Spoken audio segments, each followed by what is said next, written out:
Today, Will wonders at what temperature do you turn your air conditioning on? Or what time of day do you turn it on? Or do you keep it on all the time? Or do you never turn it on?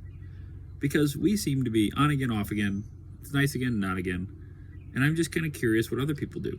Because it doesn't feel like we have a good system. And I really don't know what the right system is, and I don't think there is a right answer. But I'm just curious what other people do about whether their air conditioning's on, whether the air conditioning's off, and what temperature do you keep it at? Because we've had some disagreements as well on that. And we live in a two-story house, so our upstairs is always warmer than our first floor, so our thermostat's on the first floor. It causes all kinds of issues. But I'm just curious, what do you set your house at?